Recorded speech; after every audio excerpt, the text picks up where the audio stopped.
Welcome to Study with Barkha. Today we will see process scheduling and types of scheduler.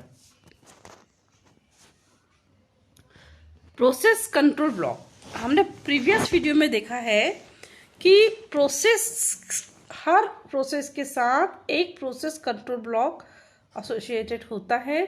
इसमें पूरी information रहती है उस process के रिगार्डिंग। जो इंफॉर्मेशन रहती है वो होती है एक तो प्रोसेस का स्टेट, प्रोसेस रनिंग है, वेटिंग है, किस स्टेट में है। Process ID, parent process ID, मतलब एक प्रोसेस से जब एक से ज़्यादा प्रोसेस उसकी चाइल्ड प्रोसेस बनती है तो दोनों के आईडी इसमें स्टोर होते हैं। कौन कौन से रजिस्टर्स प्रोसेस यूज़ कर रहा है, उसके प्रोसेस की शेड्यूलिंग इंफॉर्मेशन, जैसे कि प्रायोरिटी है, क्या है प्रोसेस का, क्या प्रायोरिटी है, वगैरह वगैरह। और मेमोरी मैनेजमेंट रिलेटेड इंफॉर्मेशन भी हमारा प्रोसेस से संबंधित जो भी मेमोरी मैनेजमेंट इंफॉर्मेशन है, कहाँ वो प्रोसेस स्टोर्ड है, किस पेज टेबल में उसका एंट्री है, कहाँ किस सेगमेंट टेबल में है, तो ये सारी इंफॉर्मेशन भी प्रोसेस कंट्रोल ब्लॉक में रहती है। Accounting information and IO status information is also present there. This is process control block. Process ID, state pointer, priority, program counter, मतलब प्रोग्राम काउंटर में क्या वैल्यू है, सीपीयू के रजिस्टर्स कौन कौन से, उसमें क्या वैल्यू है, आईओ इन्फॉर्मेशन, अकाउंटिंग इन्फॉर्मेशन वगैरह वगैरह। अब प्रोसेस जो है उसकी scheduling.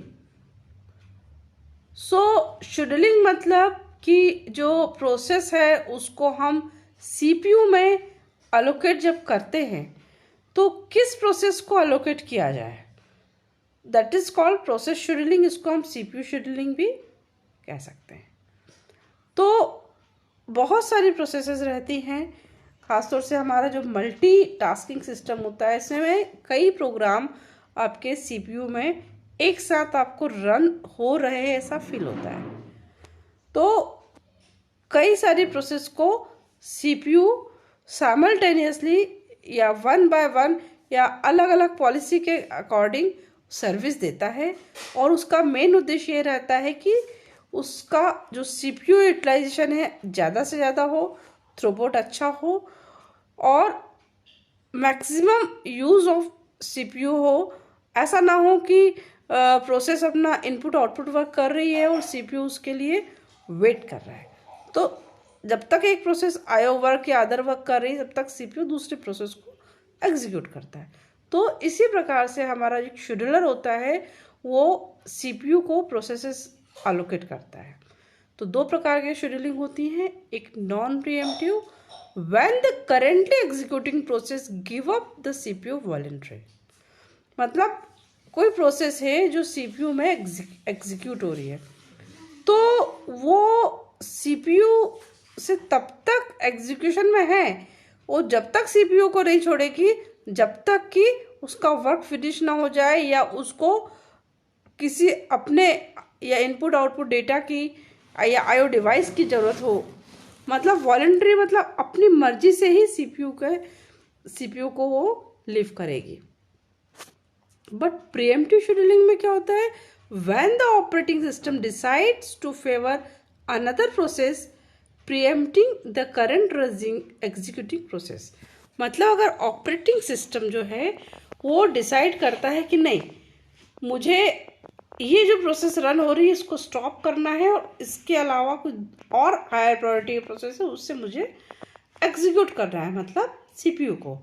So if this thing is decided by the OS और करेंटली रनिंग प्रोसेस को वो प्रीएम्प्ट करके दूसरी प्रोसेस को एग्जीक्यूट करने लगता है तो इसको हम कहते हैं प्रीएम्प्टिव शेड्यूलिंग। लेकिन अगर हमारा जो प्रोसेस है वो सीपीयू को तब तक, सीपीयू में जो एग्जीक्यूशन हो रहा है तब तक वहाँ से लीव नहीं हो रही है जब तक वो खुद नहीं चाहती है। So when the current executing process give up the CPU voluntary, मतलब अपनी इच्छा से सीपीयू को जब तक नहीं छोड़ देती तब तक सीपीयू या हमारा जो शेड्यूलर है दूसरी प्रोसेस सीपीयू को अलोकेट नहीं करता है। So this type of scheduling is called non-preemptive scheduling. अब यहाँ पर आप देखेंगे कई प्रकार के क्यूज होते हैं. Job queue, this Q keeps all the processes in the system. मतलब कौन कौन से जॉब सिस्टम में है उसका Q. Ready queue, this keeps a set of processes residing in the main memory ready and waiting to execute. So मतलब जो process ready है एग्जीक्यूशन के लिए तो वो रेडी क्यू में रहती हैं. जैसे शेड्यूलर उनमें से किसी भी एक प्रोसेस को एग्जीक्यूट करने के लिए चूज करता है वो सीपीयू के पास एग्जीक्यूशन में चले जाती है. जॉब क्यू मतलब टोटल कितनी प्रोसेस सिस्टम में है. रेडी क्यू मतलब कि प्रोसेस तो है लेकिन वो अपनी अदर वर्क कंप्लीट करके सिर्फ सीपीयू की में एग्जीक्यूशन के लिए वो क्यू में लगी है. So those are called ready queue. And device queue, the process which are blocked due to unavailability of an IO device constitute this queue. CPU ये जो प्रोसेस है वो सीपीयू में एग्जीक्यूशन के बाद ब्लॉक हो चुकी है एंड डिवाइस क्यू में लगी है. मतलब उनको कुछ इनपुट या आउटपुट डिवाइस की रिक्वायरमेंट है. डेटा को या तो रीड करना है या राइट करना है लेकिन आईओ डिवाइस फ्री नहीं है. So it is not available. So it is waiting to be available of that device. So ये डिवाइस क्यू में लगी रहती है, डिवाइस का वेट करती है, तब तक सीपीयू के एग्जीक्यूशन से बाहर आ जाती है. अब देखेंगे आप शेड्यूलिंग क्यूज. ये जॉब क्यू है. जॉब क्यू से जब अपने अदर वर्क कंप्लीट करने के बाद रेडी स्टेट में आती है प्रोसेस तो रेडी क्यू में लग जाती है. वहाँ से सीपीयू के पास जाती है एग्जीक्यूशन के लिए. किसी और या तो आईओ के लिए वेट करना होगा तो डिवाइस क्यू में लग जाएगी. आईओ वर्क कंप्लीट करने के बाद वापस रेडी क्यू में आ जाती है. इसके अलावा कुछ अदर काम से भी या फिर वॉलेंट्री मतलब शेड्यूलर है हमारा वो प्रीएम्पशन भी कर सकता है तो ये वापस आके रेडी क्यू में लग जाती है और दूसरे प्रोसेस अपना सीपीयू में एग्जीक्यूशन करते हैं. आफ्टर कंप्लीशन एग्जीक्यूट हो जाती है. तो इस तरह से हमारा क्यू का शेड्यूलिंग होती है प्रोसेस की. अब देखेंगे शेड्यूलर क्या होता है. Scheduler are special systems. Their main task is to select the job to be submitted into the system and to decide which process to run. Scheduler are of these three type. ये decide करते हैं कि next कौन सी process है जिसको run करना है हमारे सीपीयू में. 3 प्रकार के होते हैं, long term, short term and medium term. Long term scheduler it determines which program are admitted to the system for processing. बहुत सारे प्रोग्राम है या जॉब है तो कौन सा प्रोग्राम अपने को पहले लेना है, सिस्टम में एडमिट करना है एग्जीक्यूशन के लिए. The primary objective of the job scheduler is to provide balance mix of job such as IO bound and processor bound. It also controls the degree of multi-programming. Means average rate of process creation must be equal to the average departure rate of the processor. Says leaving. मतलब कि long term scheduler है जो ये decide करता है कि कौन सा प्रोग्राम या कौन सा जॉब हमको पहले रेडी क्यू में लगाना है, पहले हमें एग्जीक्यूट कराना है सीपीयू से. तो सपोज 10 जॉब है अवेलेबल जिनको एग्जीक्यूट होना है तो ये उनमें से उन टाइप के जॉब को चूज करेगा. किसी को प्रोसेसर की रिक्वायरमेंट ज़्यादा होगी तो किसी को अपना आईओ डिवाइस भी चाहिए बीच में. तो मिक्स बैलेंस बना के रखता है कि इस तरह का बैलेंस हो कि कुछ प्रोग्राम प्रोसेसिंग में रहे तो कुछ आईओ डिवाइस के लिए वेट करें. तो इस तरह से मल्टीपल प्रोग्राम्स एक साथ साइमल्टेनियसली अपना वर्क करते रहें और प्रोसेसर भी बिजी रहे तो थ्रूपुट भी अच्छा मिले। तो मल्टी प्रोग्रामिंग की डिग्री को मेंटेन करता है। उसका मतलब ये है कि जितना अपना इनपुट, जितने प्रोग्राम इनपुट में जा रहे हैं सीपीयू के पास, उतने ही स्पीड से उतने ही प्रोग्राम अपने आउटपुट में निकलना चाहिए। So it control the degree of multi programming. Next is short term, इसको सीपीयू शेड्यूलर भी बोलते हैं। ये सिलेक्ट करता है कि जो डिफरेंट प्रोसेसेस हैं उसमें से कौन सी प्रोसेस को सीपीयू के पास सेंड करना है एग्जीक्यूशन के लिए। मतलब ये प्रोसेस सेलेक्ट कर रहा है। और लॉन्ग टर्म शेड्यूलर क्या, प्रोग्राम सेलेक्ट कर रहा था कि कौन सा प्रोग्राम पहले एग्जीक्यूट करवाने हैं या कौन कौन से प्रोग्राम पहले एग्जीक्यूट कराने हैं। शॉर्ट टर्म शेड्यूलर प्रोसेस को चूज करता है कि कौन से प्रोसेस को हमें पहले सीपीयू के पास एग्जीक्यूशन के लिए भेजना है। फिर आता है medium term scheduler. This is part of swapping. It removes the process from the memory and makes space for other process. It reduces the degree of multiprogramming. Swapping क्या होता है कि मेन मेमोरी में जब डेटा या programmes available नहीं रहता है तो उस डेटा को ये सर्च करता है हमारा कंप्यूटर सेकेंडरी स्टोरेज डिवाइस से और वहाँ से उठा के मेन मेमोरी में पुट करता है। तो मीडियम टर्म शेड्यूलर का काम ये होता है कि ये रिमूव करता है प्रोसेस को रैम से और दूसरे प्रोसेस के लिए रूम अवेलेबल कराता है ताकि नया प्रोसेस आके वहाँ रिसाइड करे। और ये मल्टी प्रोग्रामिंग की डिग्री को रिड्यूस करता है। मतलब बेसिकली ये स्वैपिंग का काम करता है और एक प्रोसेस जाएगा तो प्रोग्रामिंग मल्टी मतलब जो प्रोसेस एग्जीक्यूशन में था वो उसको अगर रिमूव कर रहा है तो मल्टी प्रोग्रामिंग की जो डिग्री है, मल्टीपल में एक प्रोग्राम कम हुआ, लेकिन कुछ कारण से कुछ पॉलिसीज रहती हैं उसी के अकॉर्डिंग स्वैपिंग होती है। कि हम आगे भी देखेंगे कि स्वैपिंग जो होती है मेन मेमोरी से प्रोसेस को हार्ड डिस्क में या सेकेंडरी मेमोरी में डालकर और वहाँ से नया प्रोसेस मेन मेमोरी में लाना है तो क्यों लाया जाता है, एज पर द रिक्वायरमेंट लाया जाता है। रिक्वायरमेंट होती है तभी लाते हैं, लेकिन कौन सी प्रोसेस है जिसको हम मेन मेमोरी से रिमूव करके सेकेंडरी स्टोरेज में डाल दें।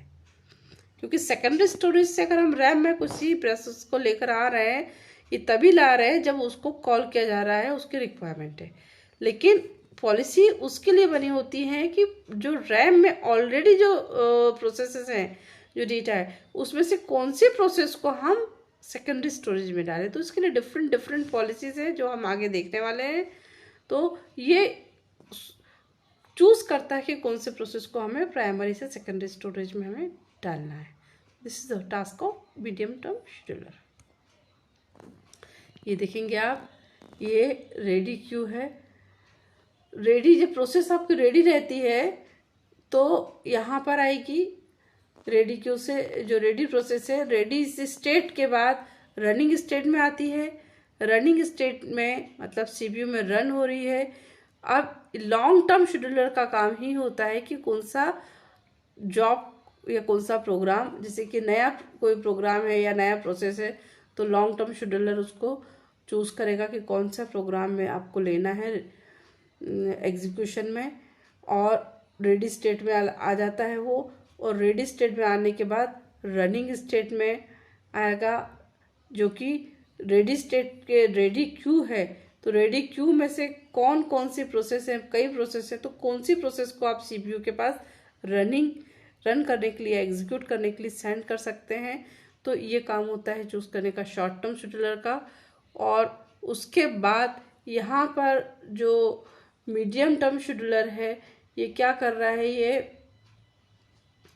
रेडी से वेट स्टेट में, या फिर जैसे कि सीपीयू में कोई प्रोसेस रन हो रही है वहाँ पर किसी कारण से वो वेटिंग क्यू में आ गई, या तो उसके पास आईओ डिवाइस नहीं है, या उसे किसी और रिसोर्स की रिक्वायरमेंट है, या उसकी प्रायोरिटी कम है, कुछ भी कारण से वो वेटिंग स्टेट में आ जाती है और मेमोरी में स्पेस कम है, किसी नए प्रोसेस को कॉल किया, नया प्रोसेस को रैम में आना है, तो ये वेटिंग स्टेट से सस्पेंड होकर सेकेंडरी स्टोरेज में भी इसको जाना पड़ सकता है। तो ये सस्पेंड होती है, तो ये सारा का सारा चूज करने का काम होता है मीडियम टर्म शेड्यूलर का, कि सस्पेंड किस प्रोसेस को करना है, किसको नहीं करना है। रनिंग के बाद, कंप्लीट वर्क होने के बाद टर्मिनेट हो जाती है हमारी प्रोसेस।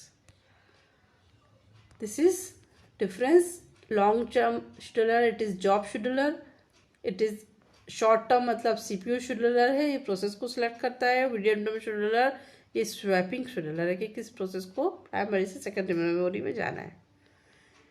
लॉन्ग टर्म की शेड्यूलर की स्पीड कम होती है, लेकिन शॉर्ट की सबसे ज़्यादा होती है, वो मीडियम की इन बिटवीन होती है।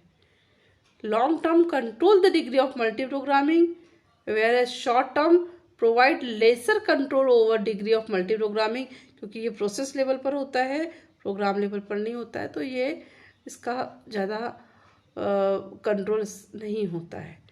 लेकिन मीडियम टर्म शेड्यूलर जो होता है वो मल्टी प्रोग्रामिंग की डिग्री को रिड्यूस करता है, क्योंकि ये मेन मेमोरी से प्रोसेस को स्वैप करके सेकेंडरी स्टोरेज में लेकर जाता है। इट इज आल्सो एब्सेंट और minimal in time sharing system, but it is short term scheduler is minimal in time sharing system, मतलब दोनों के दोनों टाइम शेयरिंग सिस्टम में कम होते हैं। लेकिन medium term scheduler time sharing system का पार्ट होता है। Long term scheduler select the processes from pool and load them into memory for execution, whereas short term scheduler select those processes which are ready to execute। मतलब total कितने programme हैं उसमें से ready queue में लगाने का काम करता है लॉन्ग टर्म शेड्यूलर, जबकि रेडी क्यू से प्रोसेस को जो प्रोसेसर को अलर्ट करने का जो काम करता है वो कि शॉर्ट टर्म शेड्यूलर है। It select those processes which are ready to execute, मतलब रेडी क्यू से ये प्रोसेस उठाएगा और सीपीयू को एग्जीक्यूशन के लिए देगा, बट ये प्रोसेस के पूल से प्रोसेस को उठाता है और रेडी क्यू में लगाता है। Medium scheduler can reintroduce the process into memory and execution can be continue. ये जैसा बताया स्वैपिंग मतलब अपना रैम से सेकेंडरी स्टोरेज में या सेकेंडरी स्टोरेज से रैम में लाने का काम होता है मीडियम टर्म शेड्यूलर का। सो ये it can reintroduce the process into memory, मतलब रीइंट्रोड्यूस करा रहा है, मतलब सेकेंडरी से प्राइमरी में जो प्रोसेस को लेकर आ रहा है, इसलिए हमने कहा रीइंट्रोड्यूस करा रहा है for execution. Thank you for watching and ask if any doubt. Thank you.